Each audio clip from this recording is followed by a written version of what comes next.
Welcome back, ladies and gents. Today we're going to jump right into it. We're going to talk about NXT from last night. Because if you were sticking around and you watched one episode from yesterday, and I talked for 50 minutes, I think, I'm going to try to keep this one shorter than that, hopefully. It's only a 2-hour episode compared to, non-stop pay-per-view, so we'll see. But, it started out, with the match that sounded great in theory with, Oni Lorcan and Danny Burch, tag champs from NXT, who I actually like going into and like, who the hell is tag champs anyway? I completely forgot.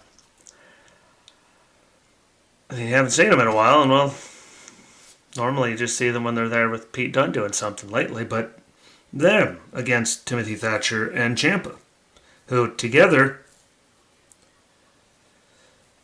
I think they're, good together.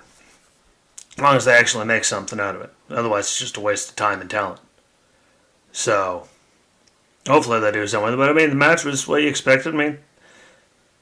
Thatcher riding on people's, joints, doing the joint manipulation thing, and the encounters for everything, and just throwing fists and just mauling each other. It was a good just knock 'em down slugfest, really. And even with Thatcher going down, holding his, collarbone, neck area, right there, it was still a great match. And he still kept going. They kept doing their thing. And personally, I thought Ciampa and Thatcher looked better all around than the tag champs did. That could be because they haven't done anything, a minute, at least in my opinion. But I just thought they looked better and more like on last night. It could just be me. But Thatcher and Ciampa, Ciampa's always on, though. When was the last time he wasn't? That's an honest-to-God real question. When was the last time he wasn't on? He's always on. He's always ready to go. No denying that. For years and years, he has been right up there in the class. He's above everyone when it comes to that. Just in-ring, on the mic, anything. Even through the injuries, he comes back and look at the match he had right away. Fatal 4-Way. Title's on the line. He was in there and just bang, bang, bang. Put on a hell of a match. But that being said, Thatcher's in the ring. He's going for a tag. He completely stops because there's the 3 guys from Imperium standing on the apron staring at him. Champ turns around to see what's going on. Distractions. Boom, boom, boom. Imperium gets the win. Match over. Thatcher just sits there just staring at them as they're shaking their heads and talking trash about him up on the stage. Now, an intriguing way to start it out, but that's how they did it. Come back from commercial and Roderick Strong calls out, Adam Cole, and no offense to Roddy, but him on the mic, it's not good. Didn't sound good. Didn't look, it was just him in the ring, great. We've all seen him throughout all these years and everything. He can wrestle. He can go really good. Look, some of the best of them. Him on the mic, though, that was kind of atrocious to me, in my opinion. I could be wrong, but it was really bad. But again, Finn responds. He comes out there. The usual, Roddy blames Finn for everything that happened in the Undisputed Era. Finn turns around and goes, "No, bro, it's the title. That's all he cares about. It had nothing to do with me." Which, the way they've played it out, that's basically it. He wants the title. Give him the title. It's all over. And he challenges, here's how you get his attention. And we're going to have a title match next week between Adam Cole and Finn Balor. One of 2 that are scheduled for next week. And, title matches, that is. And, he goes and, berates Roddy. Roddy Strong. The usual. And you'll never be a leader, you'll always be a follower because of this, that, and the other thing. And then, well, of course, it explodes. People start swinging. They have to get separated by referees, and a match is made for later in the night. It's the normal, normally how those things work out. It's quite normal. Nothing out of the ordinary, but we did find out that, no offense to Roddy. He was trying on the mic. You hear him against Finn or a bunch of other people. It just wasn't good. You could tell me I'm wrong. You could agree with me. Who knows? But man, it wasn't that good. Then we get to see the dumb stuff with more psychiatrists. At least this time it's like someone playing it, not just Kyle O'Reilly dressed up as one, and Roddy not noticing it after his encounter with Dexter Lumis. But there's the whole entire way at the psychiatrist, yada yada yada. Indy writes that she's Mrs. Indy Lumis wrestling. Austin says it was a great time, all that. Johnny freaks out. Psychiatrist kicks him out of the room.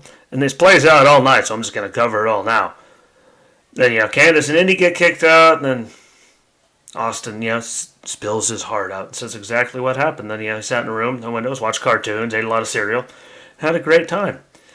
And then the psychiatrist lady goes oh, but I talked to, Lumis, which we all know doesn't happen at all, earlier today, and he said that he hates you, this, that, and the other thing.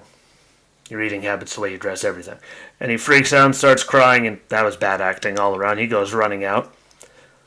Oh, no, oh, no. And then, boom. There comes Gargano, paying off the psychiatrist. She says they're idiots, and it's over. I found it to be stupid and a giant waste of time, but, it actually leads to something good. I guess I'm for it, but I just find all that stuff to be stupid when they do it. Especially when you can blatantly tell that it's being, stupid and it's being presented that, doesn't make sense to me. Maybe my brain functions too much, but, I don't like that garbage. Very rarely is it actually done good. At least this time, again, it wasn't a member of the way doing it, like when Roderick Strong had his thing because of Dexter Lumis, and it was really, Kyle O'Reilly doing it the whole time, and somehow he didn't notice. Yeah, that was dumb. At least this was notch up from that level of dumb, but that was dumb. Which then led to, our dear friend Cameron Grimes, who I just hate incessantly. And with his money, Regal makes him stand up, says that he might get sued for hitting the crew member. Cameron offers his money. Blah, da, da, da, da. I just hate him more now that they're having him do that. And we find out that he's going to have a match against Bronson Reed later tonight. Which we will, And when that happened, we finally got to see LA Knight come out right before the Bronson Reed match. Then he waited too long to be there. He doesn't have any of the, flips or the flash. He's just there to beat the hell out of people, which hopefully, mad props. It'd be nice to see someone that didn't do any of the crazy, that stuff and just punch people in the face. I'm okay with that kind of stuff. We have a moment or two where you actually do that stuff, but the rest is just violence. I'm all for that. And at least we finally got to hear the guy talk, so I was just tired of, hearing about it. But then in the Bronson Reed and Cameron Grimes match, shockingly, Bronson Reed was in control most of the match. And he just went and dropped right onto Cameron's chest for the pin. You could obviously see Bronson move so Cameron could lift his shoulder. Because, it's not physically possible for Cameron Grimes to lift his shoulder with that much man on top of him. And, Bronson's going for, Reed's going for his thing, and then LA Knight interferes to get so Cameron Grimes gets the win, which now I hope, no matter how good LA Knight is, I hope he gets just smashed and mauled and just beaten. Even though we know it's his first match, so he's not going to, if he does fight against him, they're not going to have him lose in his opening thing, but I hope he gets just pummeled just for the mere fact that he helped Cameron Grimes win. Because that kid, I just look at him, I hear him, it just, ever since I've seen him, he just hurts my head in such an immense way that I didn't even know was fathomable with most people. I'd rather listen to The Miz on loop than hear Cameron Grimes. There's just something about him that irritates the holy bejesus out of me. I don't think I'm the only one, and, I make that very clear to people that I talk to wrestling about, and they know it very, very well, that there are many things I would rather do than ever listen or see Cameron Grimes do anything. I could be mean, but, He just annoys me. I'm sorry. There's something about him that drives me completely up a wall. Every way but Sunday. He just, oh my God, makes my skin crawl. So, as he got to get the win because of LA Knight, I hope that, it's going to be his, I'm sure it's going to be a first match. Him and Bronson Reed, just because of the interfering. Because Bronson Reed hit the music and came out when he was still in the ring making his speech and yada, yada, yada, the normal dumb stuff. But I hope he just at least mauls him nicely, so at least I get some enjoyment out of it. Just for helping Cameron Grimes win.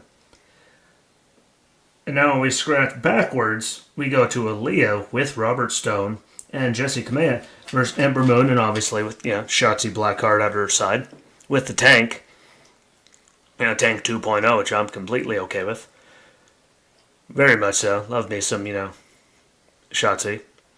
It's good to see Ember Moon back. I'm fully okay with, it was a long time.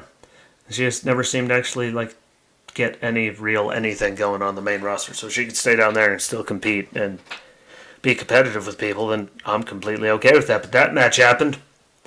And, it went like you would think. She did get some moves in, did Aaliyah. But there was a lot of super aggressive, I would say, Ember Moon. Not taking any, not wasting a second, moving everything, showed her strength when Aaliyah came off, and came up and over. She caught her. Ember Moon, if she gets back, she was NXT champion before, so, she's got the talent. Look at all the people that have come and gone through that. Not everyone gets the title in NXT and gets to defend it and hold on. They have great belief in her. And hopefully, whenever she gets up to the main roster, Triple H is running things by then, and, she gets a better push. Because she had the little one like everyone does, but then, there's nothing really substantial or substantiated, however you want to put it, from her original run on the main roster. Again, I could be wrong. You can tell me I'm wrong. Lots of people like to tell me I'm wrong. Again, told I was wrong most of my life, except by one person said it's not that you always think you're right, it's that you always end up being right. That's because I think and use my brain before I speak. Crazy, but she looks really good, and I hope they don't waste this one. And again, Robert Stone goes and distracts the referee. Jessi Kamea goes up there and tries to get distractions happening. Doesn't work. Ember still does her thing. We see Shotzi come jumping off, jumping off the steps over them, taking out both Robert Stone and Jessi Kamea to take them out, which is just a beautiful shot, all in general. All around, if you catch my drift, I enjoyed it. And again, Shotzi, I've always liked her. There's just something about her. Maybe I'm weird. Maybe I'm a freak. I don't know. But I liked it. And again, Aaliyah, and I'm not taking anything away from Aaliyah. Aaliyah looked, better than she did forever ago. She has been making strides and coming a long way. Just doesn't seem like they're quite ready yet, comfortable with giving her a big, push to do anything. So, but yeah, she was on the chopping block years ago. To not even still be around. So to see her still there and coming around, and she's a better wrestler in general. So hopefully it keeps going. I just don't like Robert Stone. There's something about the guy that just irks me, I believe is the word. And after that was done, we see, Timothy Thatcher getting interviewed backstage, talking about Imperium not letting him forget his past. Ciampa peeks his head right in front and says it's exactly what it is. It's in the past. Are we done here? So we'll see how the Imperium, Timothy Thatcher, and Ciampa thing plays out. I'm sure we're going to find out more and more as the weeks go on, because there's got to be another takeover coming. So, and I'm okay with that too. Very much okay with that.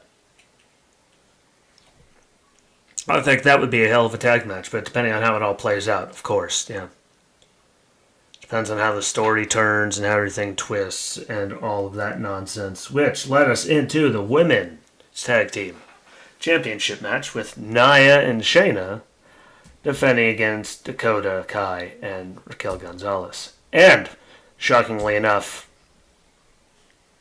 Dakota was getting manhandled for the most part by both ladies. And then Shayna even had her way there for a little bit with Raquel. I mean, literally, like had her way. They were letting her do whatever she wanted to her, and you're like, wow, like that's how this is going to happen. And then finally, everything did turn, and we got some offense coming out of Dakota Kai and Raquel Gonzalez, and they got control, and but their submissions, it was everything. I mean, the normal stuff. Nia did her normal stuff. Shane was all over the place in between striking, countering, submissions, all that. It wasn't like the greatest of match though, and and when Raquel went for the big boot to knock, I think it was Nia down out of the way, out of the ring, get her all that, and hit the referee. I mean, you look at it. I mean, they showed a replay. That was a bad spot because it didn't look like the referee got hit at all. And then her and Nia go barreling over the announce table by Raquel. Goes and puts puts her right up, and they go barreling over the thing. Yada yada yada.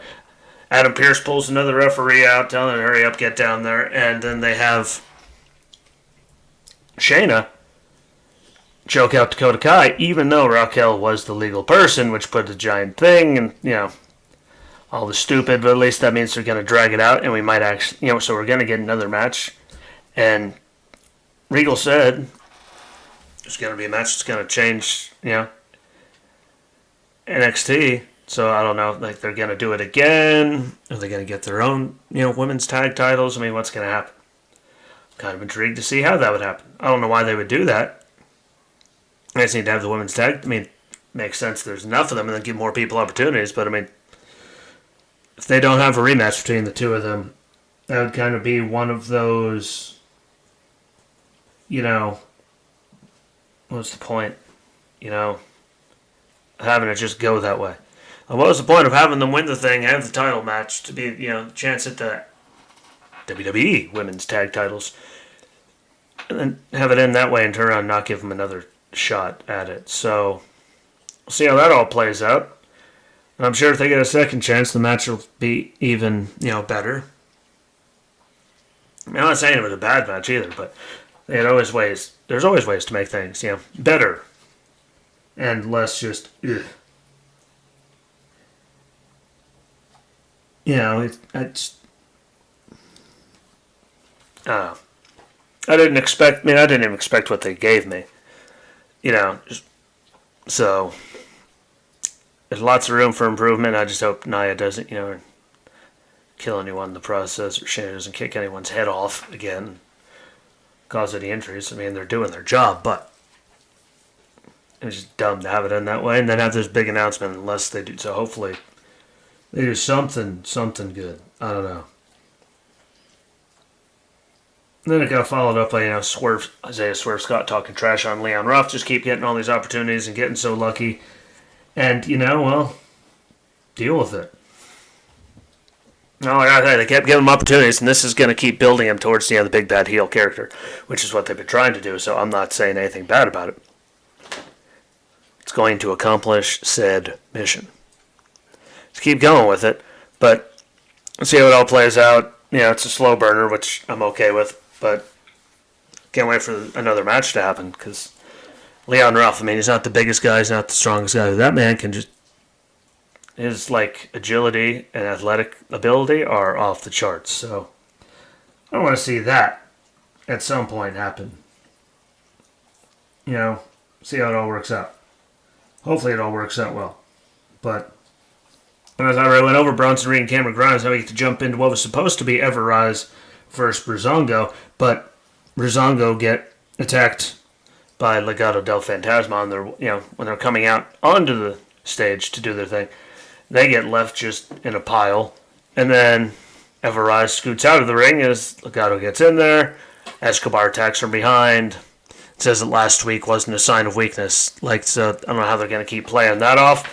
They're going to get the tag team titles, what he's going to do, if they're going to have another rematch between Karrion Kross and Escobar, because I thought it was a great match. And just have the two of them go without having, the other two. that would be amazing. Like that would be like I'm all in for that. Just think if the two of them locked in something where the other guys can't get involved and just keep it on, mostly 3-on-1. Like let's just show what Escobar could do. I think that'd be a hell of a match. I'm all for that. I hope it happens, but gotta see how they're gonna play all that out. Now they had them do that. I just don't get it, and that led us to Finn Balor versus Roderick Strong, which again I said, Roddy not best on the mic, but he made up for that in this match because when it comes down to strikes, wrestling, grappling, old school wrestling stuff, submissions, like Roddy can go when it comes to that. He's way better at wrestling than he ever is on the mic. You can tell me I'm wrong, you can call me crazy, but that's the way it is. And they did let him have control for, I'd say, most of the match, it seemed. The whole entire first, up through most of the first commercial break where they showed the screen on screen, which I don't know why they don't do all the time, but he had it most of the time, and I'm okay with that because Roddy can wrestle. Like he's not the complete thing because him on the mic is just bad. It's hard for me and some people I know to listen to. You can tell me I'm wrong, but Roddy, wrestling was amazing, and they had a hell of a match. It wasn't the best match on the planet, obviously, but it told a good story for the allotted time that they had, which wasn't, a lot.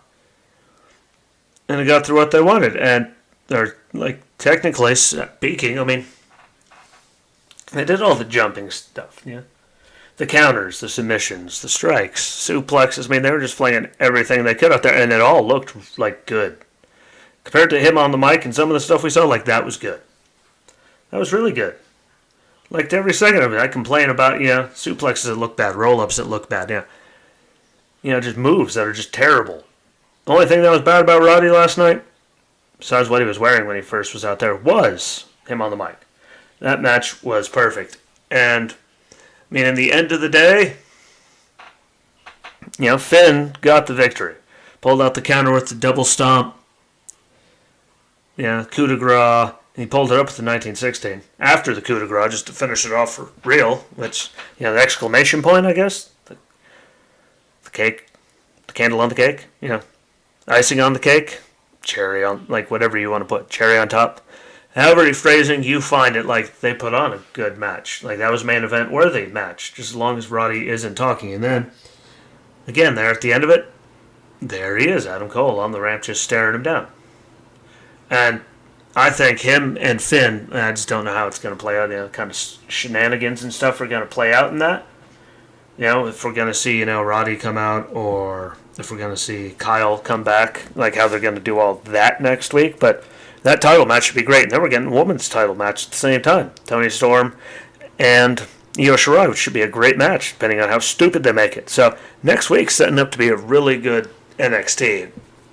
And my hopes are really high that we will have just as good as it's supposed to be. But we'll see, and we'll see what that announcement is from Mr. Regal. But, yeah, I appreciate it. Tell me what you think. Tell me if you even watch wrestling. Tell me to shut up. Comment, share, follow, tell people about that that like wrestling. Share it around. I just nudged the thing. But, appreciate the watch. Take care of each other. If you if you want me to watch something, watch with you so you could be on the show, we could talk about it, let me know. There's all kinds of pay-per-views out there, so I'll figure out something to watch tonight. We can talk about it tomorrow. And until tomorrow, my friends, have a good day, stay safe, talk to each other, be kind to each other, and peace out.